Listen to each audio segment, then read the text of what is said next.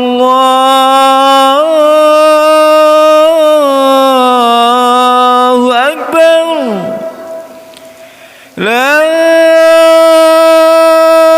ilaha illallah.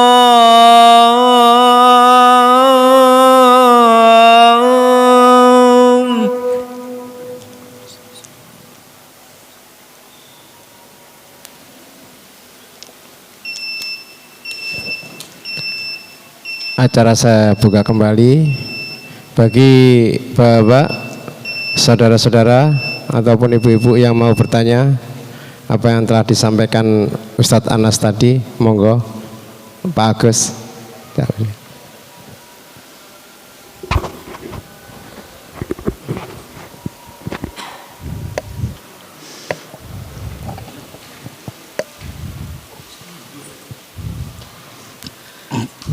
Assalamualaikum warahmatullahi wabarakatuh. Waalaikumsalam warahmatullahi. Afwan Ustaz, bukan pertanyaan tapi sekedar usulan. Apa? Kalau sekedar usulan. Usulan. Iya, kalau tidak salah di ayat ke-26 ini kita melewati ayat yang di situ ada sebab turunnya ayat atau asbabun nuzul. Kalau tidak salah ini para pendeta Yahudi itu mendatangi Rasulullah mempertanyakan keistimewaan di dalam Al-Quran itu, kenapa Allah kok sering membuat permisalan itu hewan serangga itu Ustaz. Ya, untuk kedepannya kalau kita melewati ayat yang di situ ada sebab turunnya ayat juga dibahas Ustaz, supaya kita biar lebih menghayati setiap ayat yang kita bahas. Jazakumullah. Iya, jazakumullah khairan.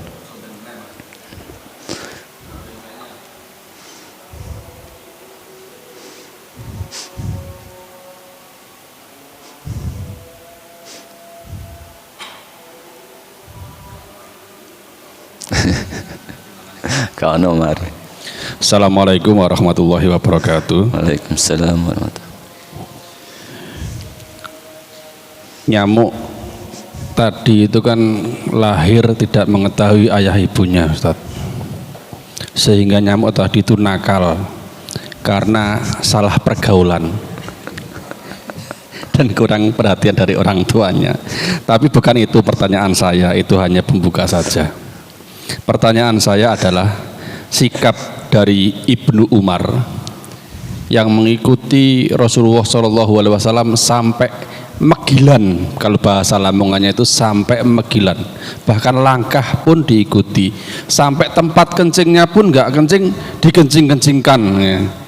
Apakah itu tidak termasuk hulu?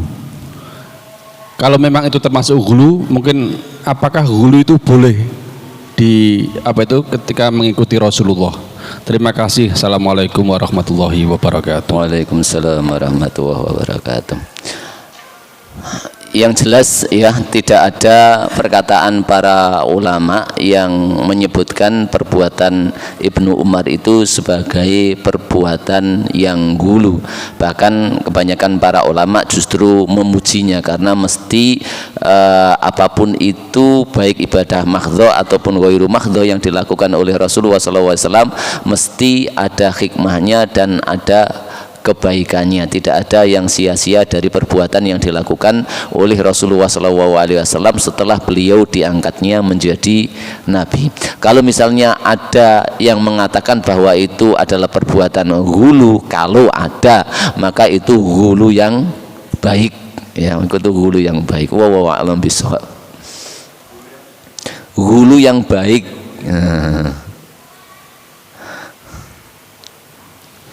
Soalnya gini Ustaz, jangan-jangan ketika melihat Rasulullah itu tidak bisa menulis, tidak bisa membaca, akhirnya anak itu malas, atau orang tua itu malas, nggak usah nulis, nggak usah belajar nulis, nggak usah belajar membaca, cukup mendengarkan saja gitu. Jangan-jangan itu juga nanti mengarah ke arah situ, kalau ada orang yang kritis tapi ke arah yang jelek. Kalau kritis, hasilnya kalau kritisnya itu kan harusnya secara totalitas. Kalau dia bisa kayak Rasulullah SAW dan dia mau tidak bisa baca, tidak bisa tulis, tidak apa-apa. Yang penting hebat kayak Rasulullah, dan itu lebih baik.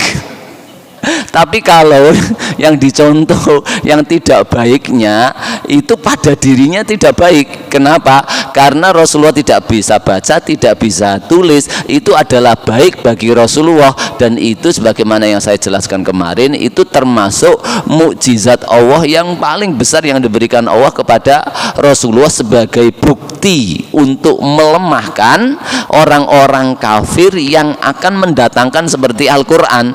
Kenapa? Rasulullah nggak bisa baca, nggak bisa tulis, kemudian kata-kata yang keluar dari lisannya seperti Al-Quran seperti ini, itu kan tidak mungkin dari orang yang tidak bisa baca, tidak bisa tulis, mesti dari zat yang maha mengetahui. Kalau kamu nggak percaya, jangankan kok orang yang tidak bisa baca di antara kalian, orang yang paling pintar saja loh datangkan seperti Al-Quran ini. Itu kan berarti bagi Rasulullah kan baik, tidak bisa baca, tidak bisa tulis. Dan kadang subhanallah memang yang nyambungannya dengan negatif thinking tadi, orang yang selalu negatif thinking itu biasanya kalau niru orang itu niru orang yang jelek-jeleknya saja, yang baiknya, giliran baiknya dia tidak tiru, sehingga terkumpul pada dirinya itu jelek semua. Kalau dia berbuat jelek itu alasan pada Pak Ustadz Anas tahu ngono kok, diambil jeleknya, tapi nggak pernah diambil baiknya. Oh, Pak Ustadz Anas pernah begitu, nggak pernah diambil, pokoknya ketika berbuat jelek nyari itu. Nah, itu yang dikatakan oleh para ulama sebagai tatabu'u zallatil ulama, yaitu mengikuti kesalahan para ulama, ya. Jadi ada misalnya lah, para ulama di sini dia memiliki pendapat-pendapat yang rojih semua, jitu-jitu semua, dan Allah Subhanahu wa taala memang ya di dalam perkataan Imam Syafi'i ada yang menisbahkan ini hadis dari Rasulullah, innallaha la ya'ba ayyutimma illa kitabah. Allah itu enggan untuk menyempurnakan kitab karangan seseorang kecuali hanya kitabnya saja, yaitu Al-Quran. Al-Quran ini sempurna. Sesempurna kitab yang dikarang oleh manusia mesti ada kekurangan dan kesalahan. Nah, orang paling merugi adalah setiap yang banyak sempurnanya ini dari karangan para ulama yang baik-baik ini, dia sering ambil dari yang salahnya. Ada orang ulama salah berpendapat tentang hal tersebut. Nah, kebetulan sesuai nafsunya pendapat ini sangat oke bagi nafsunya, dia ngikuti ini. Tapi pendapat nafsu yang lain yang seperti ini dia tidak ikuti, nyari pendapat ulama yang dalam nafsu lain, dia mengikuti di sini. Sehingga yang diikuti itu yang salah, sangat terkumpullah kesalahan-kesalahan dalam dirinya, walaupun dia sok soleh berpendapat ini dikatakan oleh imam ini, saya berbuat ini itu karena dikatakan oleh imam ini, padahal itu pendapat yang marjuh dan yang merupakan kesalahan daripada ulama tersebut. Maka itu termasuk mental yang tadi dikatakan oleh Allah Subhanahu wa taala, fa ammal ladzina kafaru fayaquluna madza aradahu biada matsala. Jazakumullahu khairan katsiran ala husni istimaikum. Subhanakallahumma wa bihamdik asyhadu an la ilaha illa anta astaghfiruka wa atubu ilaik. Wallahu a'lam bissawab. Wassalamualaikum warahmatullahi wabarakatuh. Alhamdulillah telah dipaparkan oleh Ustadz Anas Hadiwasito dari ayat 26 sampai 27. Sebelumnya tadi sudah ditutup oleh Ustadz Anas Hadiwasito. Saya sebagai pembawa acara, kalau ada kata-kata yang kurang berkenan ataupun tingkah laku yang kurang berkenan, maka saya mohon maaf yang sebesar-besarnya. Akhirul kalam, assalamualaikum warahmatullahi wabarakatuh.